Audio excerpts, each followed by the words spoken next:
Well, hello, I'm glad to be with you today. I'm very excited to discuss this topic. This topic is somewhat near and dear to my heart because I've been practicing now in Bountiful for about 22 years and I've treated a lot of people with leaky gut syndrome.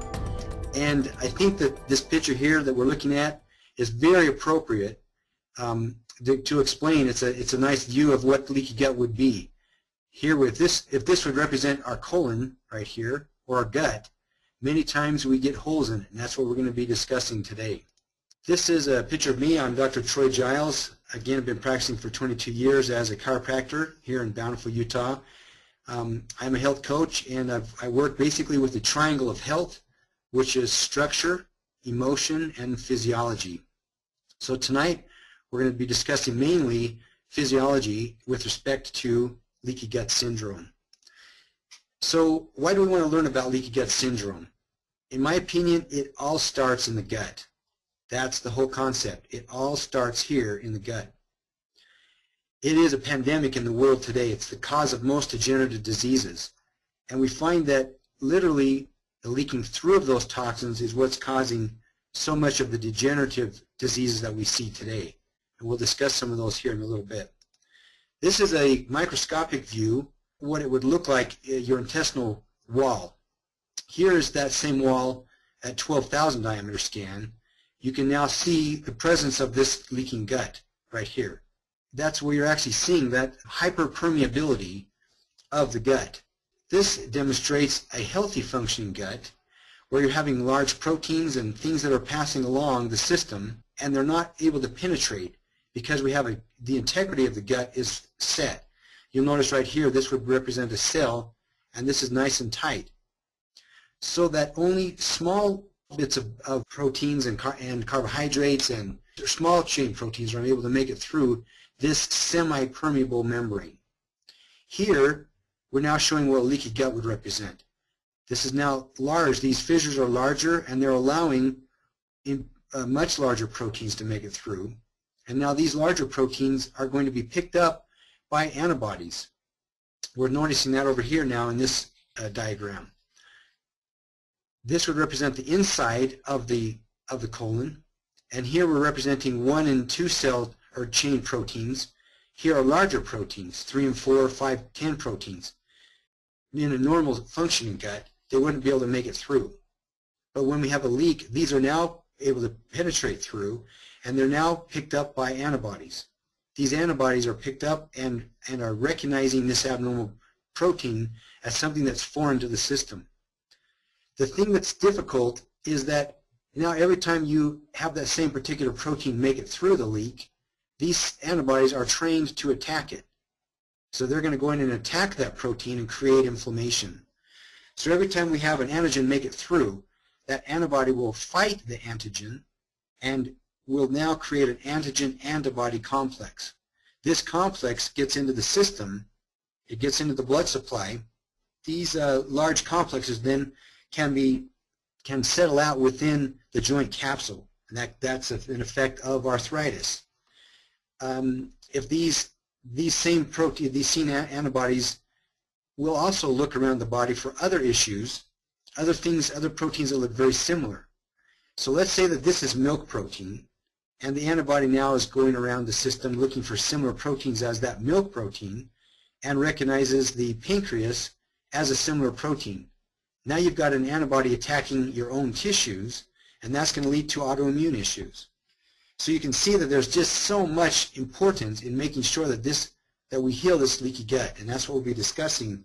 But the function of the gastrointestinal tract is very easy. It digests food. It absorbs the small particles to be converted into the energy. It carries those nutrients like vitamins and minerals that are attached to carrier proteins. These carrier proteins now carry that food across the cell membrane actually across the gut lining and into the bloodstream. Ultimately, those nutrients are picked up by the cells. It also detoxifies the major toxins which enter the body, and it also contains the globulin proteins or antibodies that act as the first line of defense against infection. So this is so vital. It is just absolutely vital that we have a strong functioning digestive tract. some of the causes of leaky gut syndrome, and I find that the number one cause would be antibiotics. Antibiotics in the form of taking them orally because we've been sick, or taking them through chicken. Chicken is laced with it because we give our chicken antibiotics so they can live in a cage and not get sick. Also, poor diet, lacking in vitamins, infestation of offending organisms. We'll see some pictures of that in a minute. Chronic stress, where our guts are affected by the amount of stress that we have, the amount of acidity. Too much acidity can create it. Normal immune response to foreign proteins, leading to an increased inflammatory response. That inflammation, when those antibodies attack it, that's a problem. That creates more leaking.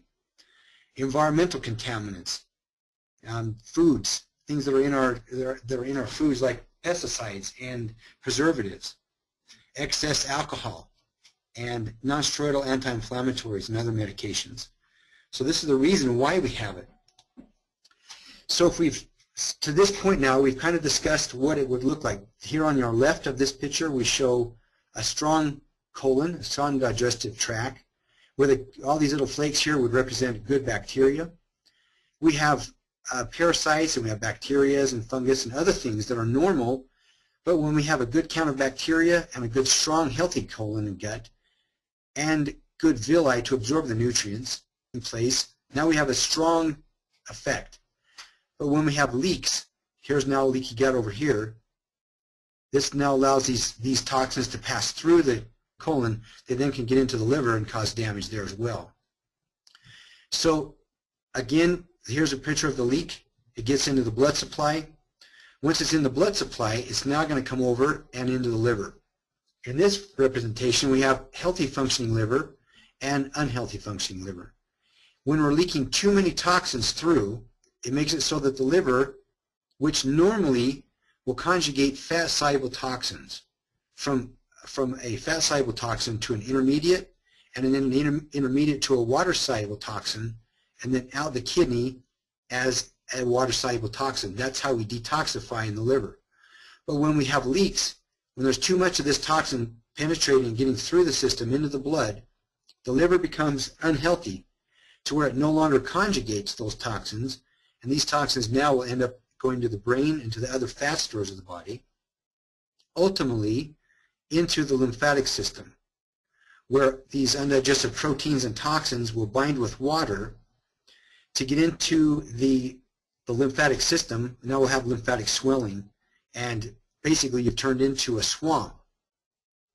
I tell my patients, you're basically a swampy right now. We need to get in and heal the gut so that we turn off these large proteins from coming through and ultimately causing damage in the system. Okay, so how we treat it are basically 5 steps. Number 1, we want to change the diet. Now this has to be a slow transition here, as I've noted in this point right here, where we want to work with fruits and vegetables, roughly 50% vegetables, 20% fruits. So if you think about your diet, 70% of your diet, fruits and vegetables, 10 to 20% as a protein, and we try to minimize our meat protein to less than 10%. According to the China study, which I like, they suggest eating less than 20%. Everybody they found eating less than 20% of meat protein did not have cancers. So that's pretty impressive. And then good oils as far as 10%. Raw as much as possible, but this transition from cooked to more raw, not 100% raw, but say 80% raw, would take over, let's say, a 2 to 3 month period. The second thing then is to support the colon and digestive tract through specific supplementation and diet, which we'll talk about what supplements to use here in just a minute. Number 3, remove offending organisms. So you can see here, we're representing here, this would be fungus, this is a parasite, bacteria. We'll discuss what supplements to take in order to get rid of those infections. And then number 4, re-inoculate with friendly bacteria. And we've just introduced a wonderful ability to re-inoculate the bowel with friendly bacteria here, and we'll cover that in just a minute as well. And then 5, replace the digestive enzymes. And this is done with Digesta, which we'll cover. But it's important to reestablish and re-inoculate the bowel. Okay, so a review of treatment: change the diet to more whole foods, as raw as possible and as natural as possible. That may take several months. Support the colon until the integrity of the colon is improved. Remove the offending organisms or layers of infection. Now, before we go between step 2 and 3, oftentimes I'll give them Coltrax or support of the colon for some time before I remove the layers of infection. Because if we're leaking a lot, as we kill those infections, the toxins that are released have the ability to go through that leak, and then you become sicker. So your Herxheimer's reactions will be higher, more offensive, if you don't first support the colon. And so I use Coltrax for sometimes a couple of months or a few weeks at least before I go into the getting rid of the infections. Then number 4, re-inoculate the bowel with friendly bacteria. And number 5, replace the digestive enzyme. Very good. So our organ support formulas that we'll be working with are Digesta, Coltrax, and Livergy. The Digesta is our digestive enzyme. This has amylase for digesting of carbohydrates, protease for protein, and lipase for fat. This is completely vegetarian. In fact, all of these products that Inno-Vita carries are completely vegetarian, and for that matter are vegan, in that the capsules are not gelatin. They're made of carbohydrate. So that's just a tremendous benefit. But the Digesta is for helping with the digestive enzyme. Coltrax helps, and let's go back to Digesta as well. This also has nutrient in it and herbals that will support the repair of the stomach itself. Where Coltrax is designed basically from your mouth to your anus, your colon and digestive tract, that's Coltrax. So that's going to support the repair of that hyperpermeable membrane to make it be more of a semi-permeable membrane. Again, everything with Inno-Vita is designed to repair the DNA function, so that you're repairing the ability of that organ to create better functioning cells. So Coltrax does that from the mouth to the anus. And Livergy, we support the liver because it's been toxified or toxined, yeah, because of the leak. So we want to support that. So that would be repair of organ systems. Next, the layers of infection. This is fairly self-explanatory. Bacto means bacteria, Bacto-X. Meta-X gets rid of heavy metals, which are very common within the lumen of the digestive tract. Microcyte is for microparasite. Microcyte is taken for 40 days consecutively, usually 2 to 3 capsules a day. The microcyte does not have a larval state. The small microparasites usually don't have a larval state. So you don't have to do a 10 days on, 5 days off, for example, like you do with Paramac. So microcyte, 40 days constant. Paramac is taken on a 10-day on, 5-day off protocol. So you take it for 10 days, 2 to 3 a day. Then you have a 5-day rest period where the larva can hatch. So small or large and small parasites usually have larval states. We then do this for 4 cycles or 2 months. You take Paramac so that there are no chances of secondary larval states hatching and creating the problem again. But it's important that this is done for 4 cycles, which would be a 2-month period, 15 days each cycle. The Fungex gets rid of fungus. It stops the ability for fungus to propagate by stopping its ability to reproduce. Very, very effective antifungal. And then Viro-X is for virus. This removes both RNA and DNA virus. So these are the infection fighters. Now we're going to discuss the re-inoculation of the bowel with friendly bacteria. To this point, Inno-Vita's process for repairing or reestablishing good bacteria was through Leptera. Leptera is a phenomenal drink system, a meal replacement, and a sugar balancing product for our diabetics. This comes in vanilla, berry, and chocolate. Within this is your bacteria, your good bacteria. But Inno-Vita, coming in June 2014, is now going to release fluorescein and vivaprofen. Fluorescein is an overall reimplantation or reinoculation of the good bacteria. This would be taken just to replenish the bacteria. Where vivaprofen is the concept of getting rid of the inflammation. So this is more of a anti-inflammatory re-inoculator. So this re-inoculates the good bacteria, but the way it was created will also help diminish the inflammation. So this helps very, very much with leaky gut, because leaky gut will have an inflammatory state in it. So because of the things that are placed in the vivaprofen, we'll now be able to take and re-inoculate the good bacteria as well as get rid of the inflammation. And Dr. Kim has also created it so that it has the ability through encapsulation, actually. It's encapsulated in carbohydrate. The capsule is able to make it through the stomach acids and into the small intestine before the capsule begins to break apart. As it begins to break apart, now you're parachuting, if you will, the good bacteria onto the small and large intestine. Very phenomenal concept, so that we're not killing those bacteria within the digestive tract. So this is very, very effective and very important way to re-inoculate the bowel. So that's re-inoculation. And the last thing we do is use Toxex. This helps to support and detoxify the die-off of the bad bacteria.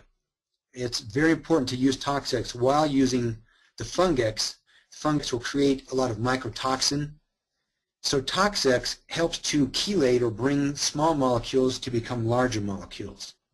And those larger molecules now can get caught in the kidney and liver matrix web, if you will, and be detoxified. So it's very important to use Toxex when using any layers of infection.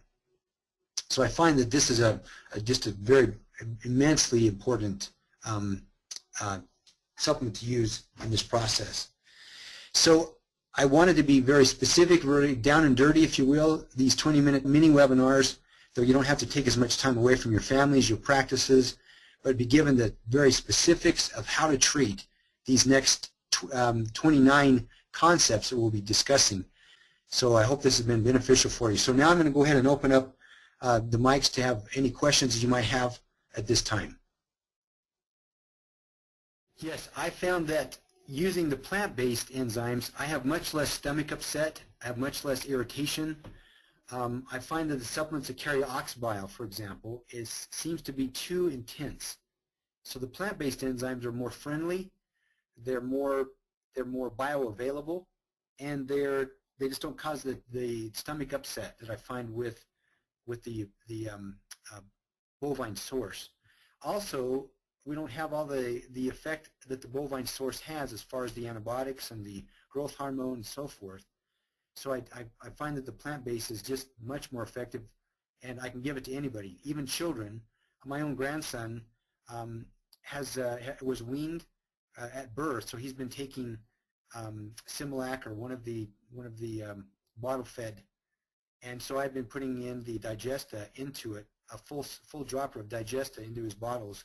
And when we started to do that, he cleared up immensely, very quickly. He was having a lot of gas pains and just really trouble. Once we added the Digesta to his bottle, it cleared up very, very well. Whenever we've got the leaky gut, we're not only talking about just a leak, but we're usually talking about irritable bowel syndrome, colitis. So exactly, we're very, very inflamed, and the ox bile is very, it's intense. So I think that's exactly what you're saying there. No, I don't use them all at the same time. That's a great point. I do use the Digesta, and I would suggest the Digesta, the Tract for sure at the same time as you're working with this, because you want to diminish the amount of stress on the digestive tract. So we do that with the Digesta, but we want to support the colon and the whole gut, if you will, with the Tract. So those two for sure. Livergy, I usually use it all the time with it as well because it's been toxic. So we want to use that for sure. When I get into the infection fighters, I'll usually only do one or two at the same time. For example, I might use Fungex for the fungus and possibly Bactoex for a bacteria, those two together. But if we use all 6 of the infection fighters at once, we will definitely, I find, overload the patient's ability to detoxify. With the re-inoculation formulas, the 3 re-inoculations, probably I would go more with the Vivaprofen in the beginning of the re-inoculation for the fact that it's anti-inflammatory. Once the inflammation state is gone, or they're feeling less pain and cramping and so forth, maybe the next bottle I would do would be for the fluorescein. So the fluorescein is just the reestablishment without as much antioxidant. The Leptera is more, I use more for as a food, as a meal replacement, and as a blood stabilizer. Until to this point, that was the only way to get the good bacteria. But now we've got, as of in the middle of June, we'll be able to start to use the Vivaprofen and the fluorescein. The Toxex, if I'm using an infection fighter, that's when I bring the Toxex in. I don't usually use the Toxex unless I'm fighting infection or have the need for increased getting rid of the infection or getting rid of the toxin. I think the leaky gut syndrome starts right off. I think it starts very soon after birth, usually because our children, if they're bottle fed and they're getting their immunizations and so forth, not that I have an opinion about immunizations, but they start to get infection. They'll start to have, usually if they're drinking milk, I do have an opinion about milk for sure. Cow's milk will lead many times to infection, to gut issues. They're allergic to it. And then they get on antibiotics. And I think the antibiotics is the biggest offender for the leaky gut. Am I against antibiotics? No. We need antibiotics as needed, but not for every little small infection. And I'm finding that more and more of our medical brothers are prescribing less and less antibiotic, which I think is great.